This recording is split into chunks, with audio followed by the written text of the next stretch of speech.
If you want to own an amusement park, the formula seems straightforward. You buy a plot of land, install some rides, open the gates, and collect the money. From the outside, it looks like a simple, joyful business, one defined by roller coasters, happy families, and cotton candy. But the actual economics for a mid-sized regional park are brutally unforgiving. Before a single bolt is tightened, you are staring at a $60 million debt just to exist. In a good year, after all your operational expenses are paid, that entire park might only generate between $3 and $5 million in net profit. At that pace, it takes a 12 to 20-year timeline just to pay back the original construction loan. That isn't a worst-case scenario. That is the realistic window the park must survive simply to reach a break-even point, and that assumes perfect conditions. A single bad summer, a few weeks of heavy rain or extreme heat that keeps families at home, can instantly turn that $4 million profit into a $1 million loss. Survival requires moving past the idea of simply selling ride tickets. To stay solvent, operators rely on a highly optimized financial engine hidden beneath the surface of the park. Most people assume the roller coasters are the most expensive part of building a park, but the ride hardware is actually a minority of the total budget. Consistently, 50 to 65% of the construction budget is buried in the dirt. Before a single attraction is purchased, you spend hundreds of thousands on environmental studies and soil testing. When you finally build a coaster, you are driving concrete piers 30 to 40 feet deep into the earth to handle the massive, continuous rotational stress the ride generates. This underground network is essentially a small city. Modern magnetic launch coasters draw megawatts of electricity in a single moment.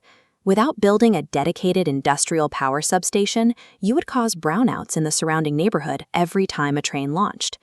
Then there is the parking lot. A mid-sized park expecting 15,000 visitors on a peak day needs up to 5,000 spaces. Accounting for driving lanes, that requires 35 to 45 acres of flat asphalt. It is a massive land requirement that generates zero revenue on its own. Because the majority of the capital is literally buried or paved over, operators face immense pressure to extract maximum revenue from the remaining visible space. Once the park is operational, you face the daily burn rate. These are the fixed costs of keeping people safe every morning, and they run regardless of how many guests show up. Safety is a 24-hour operation. Every morning, technicians spend 45 minutes per major attraction checking brake systems and sensors. Regulatory authorities require periodic ultrasonic engineering audits to find microscopic fatigue cracks in the steel that the human eye can't see. Those safety protocols require thousands of people. Labor costs consume between 30 and 40% of total revenue, covering everyone from ride operators to registered nurses. On top of that, liability insurance premiums alone can take another 6% of the annual gross. These fixed costs run continuously. Whether you have one guest or 50,000, the park is bleeding cash before the first ticket is scanned. This equation reveals the central trade-off of the business. The $120 gate admission ticket doesn't actually generate the profit. That money is spoken for before it arrives, paying off the infrastructure debt, the payroll, the utilities, and the insurance. The ticket merely keeps the lights on. The profit comes from optimizing captive spending.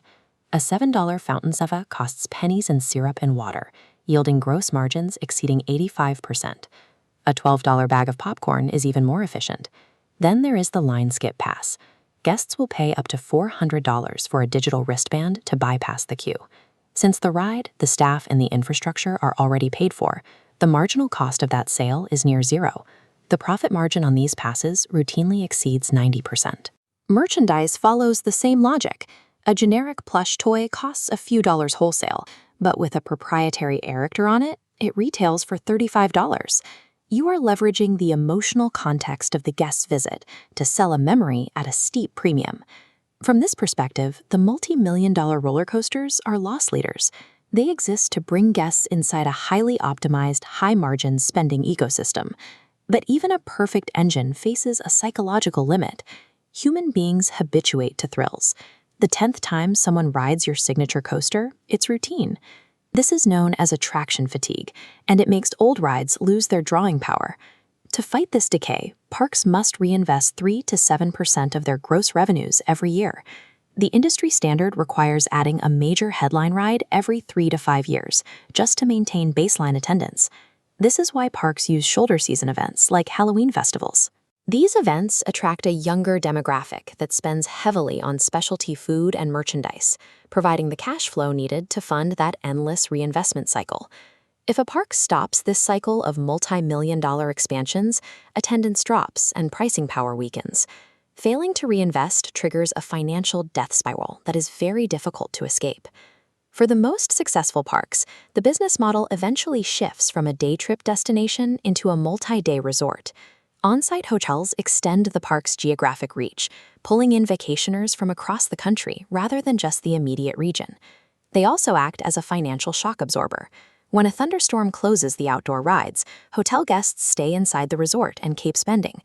This transition can increase the revenue captured from each guest from $150 to over $500.